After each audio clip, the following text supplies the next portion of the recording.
that, more catastrophe happening now. Like what? Me have to make money, right? I got a dealership for uh, a machine called a Kikomat. It's a ball shooting machine. And they gave me a territory. So one of the territories was Mexico and the Caribbean. So I said, let me go Mexico on the way home to Jamaica and see if I can sell some of the Kikomat at them because they must good, expensive machines. So I'd sell to the pro club then. Yeah. And I got Cruise of Soul and I went to another club named America. I sell a machine and thing and thing. And somebody said there's a new club called Cholos in Tijuana. Why don't you try there too? So we jump and go to Tijuana and go to the meeting. And at the time, I was wearing what I normally would perceive as a salesperson to wear. My suit, my briefcase. But I don't know nothing about Tijuana. So I'm walking on the streets of Mexico, you know, brother. This is when I pick up, just drive up. A man come out with a gun and put it to me and I say, go into the car. Take me off. And basically, carry me way out in the desert, beat me up. Bad, broke up my nose, broke up my knee. And they was going to kill me and take cash that I had of me because I had a little cash. And I begged them to say, listen, nobody kill me because my kids in Europe waiting on me to come back. If I don't go back, their chances of making it now go happen. And one of them put the gun to my head, so I said, go down on your knees. I said, I'm not doing it. And take the rifle, and I licked my knee and broke my knee. And I said, close your eyes. And if you open your eyes, I'm going to shoot you. After about 15 minutes, 20 minutes, an hour, hour and a half, eventually I said, Chuck, open my eye, I'm look nobody. So I look as far as I can see, go so, then so, then so, then so, desert, no civilization. As far as the eye can see, you know. Brother, I can't walk. Literally crawl through the desert until eventually some of them find me. But I was like 14 hours out in the desert. Rattlesnake all I looking at my face and everything. And kidney them had shut down, dry up, mash up. Came back broken. And in a wheelchair. Eventually, after a little while, I knew the boys were there and they're on their own. And he get back. And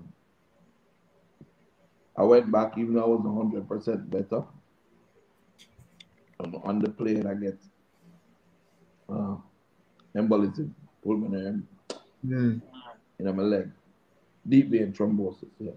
Yeah, because it's a long flight. Long flight, and they have all of them beat up there, you know? Wait, did you go back to Jamaica or you flew straight from Went Mexico? back to Jamaica. I was a healer. But then the time I run up on the youth them over there, I need to bring them home. Yeah. So eventually go back and go for them, man. But I got sick. I couldn't move. When you get them things, your balance off. You understand? Yeah. I was really sick, man.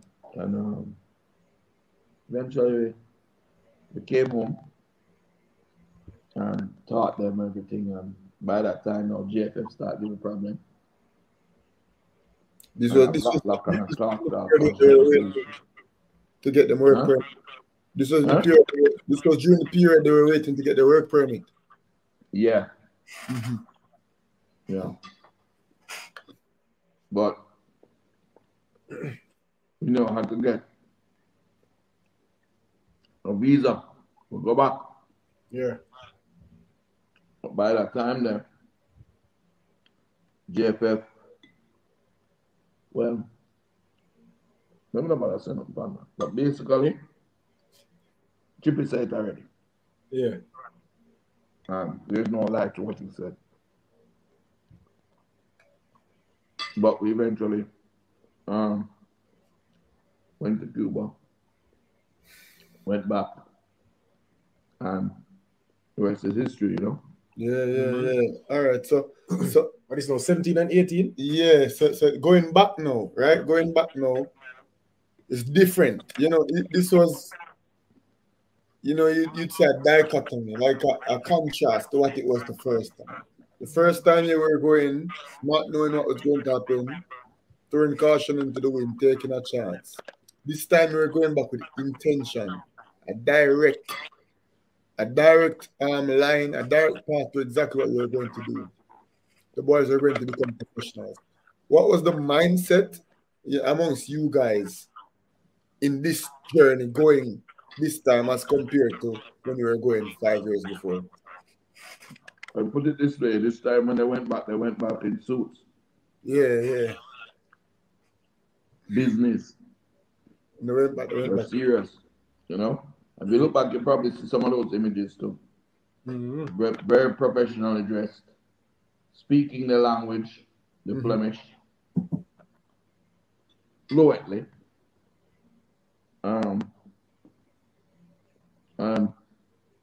With the love, really, the love of the Yankees, you know, because Yankees, they love them, and they love Leon, and they love Kyle. And at this point, you look and you say, all right, this is it. Even if this is all that we get out of it, just Liam Bailey in the first team, Kyle in the second team. If this is all that we get, we reach. Because at the end of the day, you're playing in the first division of Belgium. That's still a very high level. Yeah, but that's not still a very high level. That is the highest level it could be in the Premier League. Right. In one of the top 5 leagues in the world. And a good club at that. One of the best clubs in the country at the time.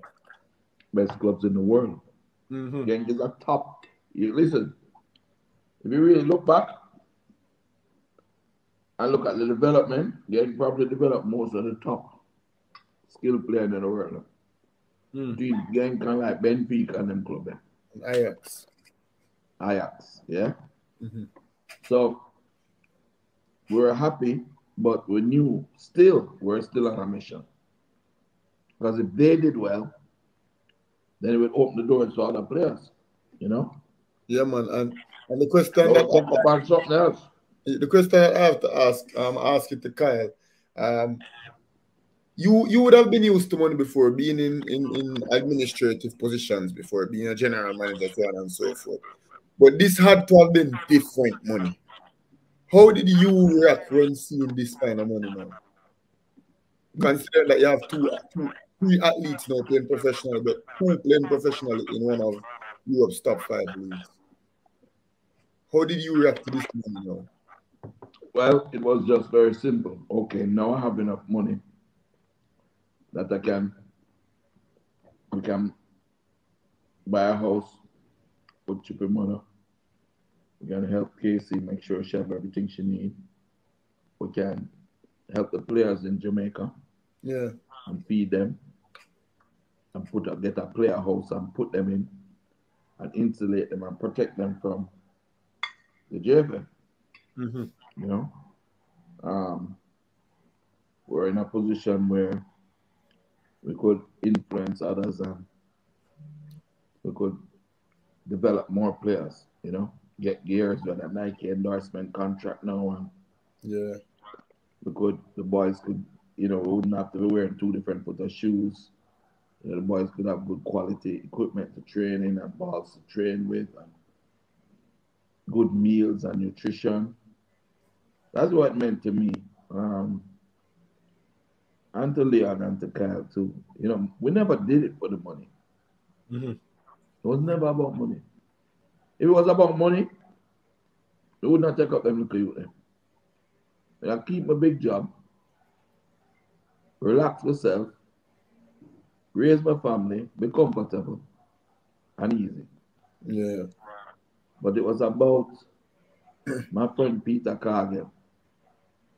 That was one of my mentors when I was a player at Swallowfield. And having to see my national play at the time, asking for bus fare to go home, and in the national team, that just didn't compute for me. Yeah.